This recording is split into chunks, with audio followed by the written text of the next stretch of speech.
You know what I mean? So how was that for you? I mean, it was to know that one side of the family completely disowned you, mm-hmm. and then another family side of the family completely embraced you. That was very, really rough for me. Mm-hmm. And so like my mother's side was non-existent to me. Mm-hmm. You know, I'll never forget when my mother was on her deathbed at a very young age, 47. She died from breast cancer. Mm-hmm. I went to the airport to pick up her two sisters and her brother. Mm-hmm. And I had no idea what these people looked like.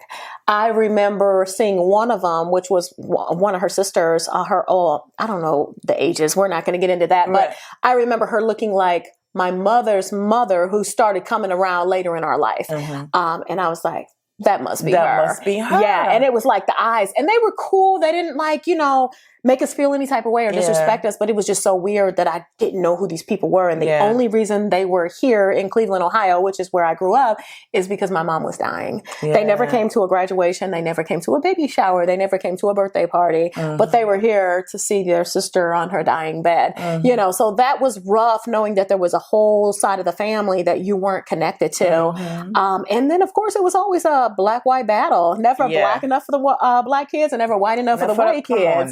And like you said, like you've met my best friend, Ebony. Yeah. Shout out to Ebony. And we have the same name. My first name is Ebony. Right. Albany with the L. My mama was bougie. She put an L in there. But you met her and, she's like 2 shades darker than you, and we're like this. And she's never made me feel any different than I've made her feel. It's just a love connection. Yeah. But I say that to say, most of my friends are brown or darker. And a lot of people are like, so why do y'all hang out with people that look like you? Mm-hmm. Why does how I look, why should it reflect on who my friends are? Right. I like people with good souls, good energy. So. And I know, so for me, my shift was, I know growing up, I never felt good. So my father was the only one who made me feel like I was beautiful. Okay. He would always tell me, Ebony, or, you're the chocolate skin, you're beautiful, and whatever Yolanda wants, Yolanda gets. I think that's where that came from, because I dealt with a lot of insecurities. Yeah. I was very, very, very, very insecure. And I remember a pivotal moment. I was 15 years old. I was walking to my bus stop, mm-hmm. and I went to Smith Junior High, and I was going to the bus stop. And actually, no, it was after school. I had just gotten off from the bus. Yeah. And as I was walking home, there was another bus that was coming down the street. Okay. And, when the bus come by, the football players and all that was out the window. So I could see the boy, you could tell, So I was like, ooh, let me get my strut on. I'm walking, because I'm a little bow-legged and a little pigeon-toed. Why can't I picture this? Let me do that. Yeah. Girl, the bus was coming by and they was out the window. And the guy in the window was like, ooh, girl, you sure are pretty ugly. Oh, girl, that crushed you, baby. When I tell you that crushed my world, the years, and I'm like 15, 16. So that means 15, 16 years of my father telling me whatever Yolanda wants, Yolanda gets. Yeah. And Yolanda's beautiful. And Yolanda's beautiful. Mm-hmm. And that one moment, he crushed me. I felt my skin was ugly. I felt my hair was ugly. And he probably ain't even get a good glance at me. No. He was on the bus going by, but I'm just saying, I'm just showing how impactful what people's words are and the energy and how you are, what that does. And it took me a long time to get out of that. Yeah. A long time to get out of that. So I'm glad that we're having this podcast and these kind of conversations. Unfiltered conversations. Yep. But real conversations. Yeah, real. Very authentic. And as you see, we come together. We may have a topic or a premise of where we want to go, but this is unscripted. Yeah. We come together, we sit. We have our little drink, we toast. Cheers, girl.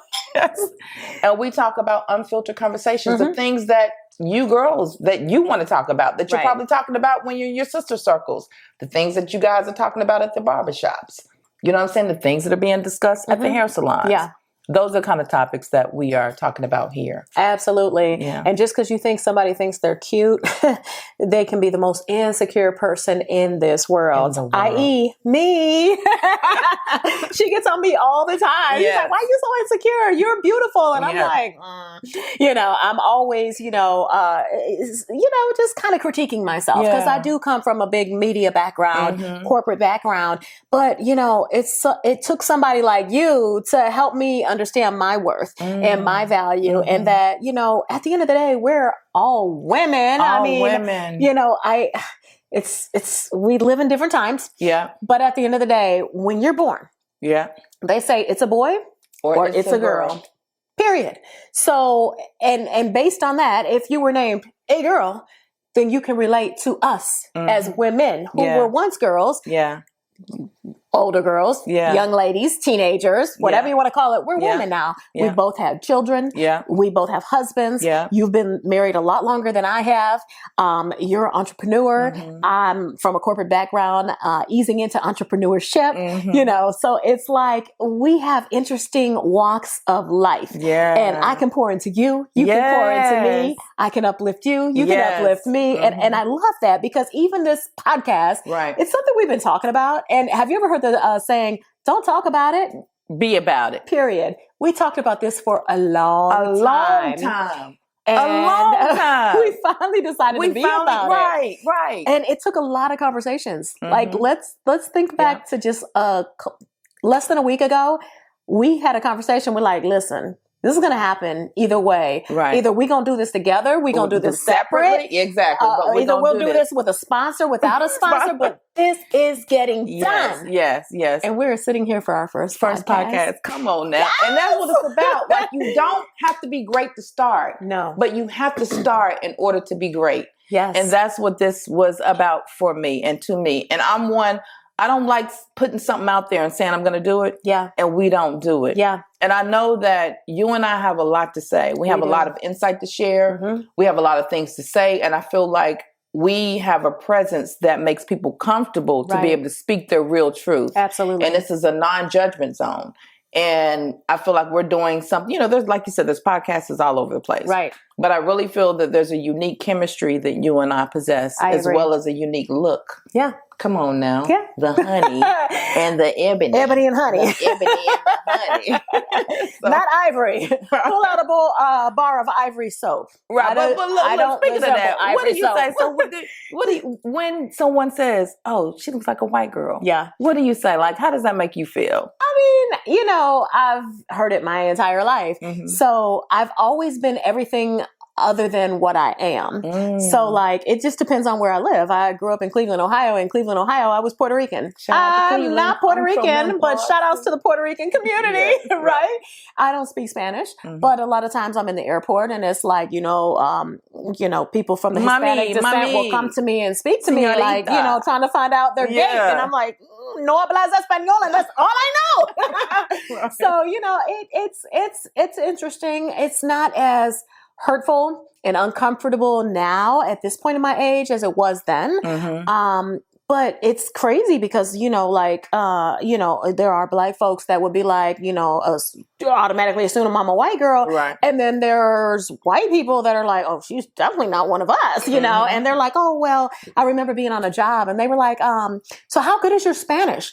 And I was like, it's not, and they were like, well, you don't speak it? And I'm like, no, I'm actually not of the Hispanic descent. Right. And I remember a girl saying, well, we kind of figured you were because, you have the dark hair, you have the tan skin.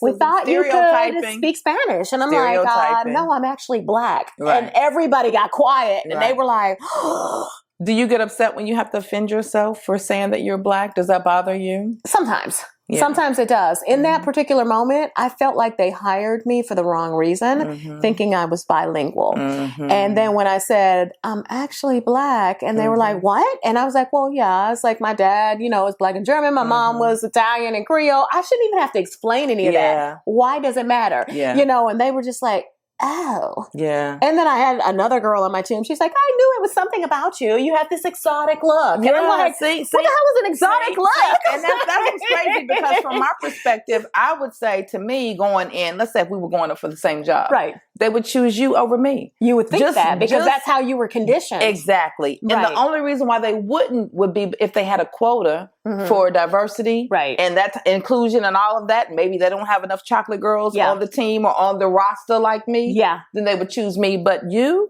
they would choose you over, over me. Yeah. As far as how your mind has been, how you perceive things over life. But I got to be honest with you. I know there are doors that I have walked in and rooms that I have stayed in based on the fact of how I look. Yes. The texture of my hair, the color of my skin. And there are white people, I hate to say it, but it's true, that feel more comfortable with somebody that's more lighter complex, but somebody that can also say, oh, my friend is black. Right. And guess what? They're talking about me as their friend and everybody else is like, what? This is what's crazy about it's how the world works. You, with a relationship, you are like, to me, I feel like you have the best of both worlds because not only can you go in and, of course, be that one that fits the mold or the MO of what they're looking for, but then you get in and have a seat at the table. And because of who you are to the core and who you are with character, all you doing is setting it up for a chick like me, you know what I'm saying, to slide right on up in there with her. So that's, to me, that is the advantage part of what I feel, what you bring to the table with just the complexion thing. And so maybe that's something that we need to talk about, maybe another podcast, another topic about, since we calling ourselves Ebony and Honey. Right. Ebony and Honey. And collaboration over competition. Exactly. Absolutely. And I'm so glad that you said that, in the sense that, you might get the seat at the table, but you're opening up the room for me to walk through and really show them what I got. Yeah. And that has always been my motive. Yeah. I mean, I have won awards that I know that I've been the only woman of color on a national scale to win certain awards, like in radio, and I never made a big deal about it. But to know that I can open the door and somebody can come behind me, that doesn't look like me, but this still represents me and my background. It's the amazing thing. And that's our responsibility. I'll never forget when I interviewed Michelle Obama, and it was a a telephone interview. So I didn't see her in person, but we really clicked and we vibed. And she said her favorite quote. Favorite passage or quote? To whom much is given, much is expected. Perfect. All right. That'll work. Well, hey, Michelle Obama, I definitely appreciate you checking in on the Kelly Mack Show. I always ask, what's your favorite quote? To whom much is given, much is deserved. Expected. Expected, yeah. To whom much is given, much is expected. Yeah. And I was like, well, break it down. And she broke it down. She says, if you have the platform, if you have the resources, if you have the funding, whatever it is, make the best of it because people are expecting a lot from you. And I was like, wow. That resonates with my soul, and I always held on to that. And this was back in 2008, 2007, when former President Barack Obama first ran. But it's true. Yeah. What are you going to do to help the next person? Yeah. What door is going to open up for you to walk through? And who are you going to bring through that door? Come on. Are you going to stay true to yourself? Or are you going to jump on the bandwagon? Come on now. I'm just saying. I like to stay true to myself and who I represent and what I represent. I love it. And that's a wonderful way to close out our first segment and our first podcast segment I think you're right. Unfiltered Conversations. That's what the show is about, to not only speak our truth, but to bring you into so that way you can speak your truth. And we look forward to bonding with you and having you join us in future episodes. We have some fire on deck, so get ready for it, baby. Thank you so much for checking us out. Stay tuned.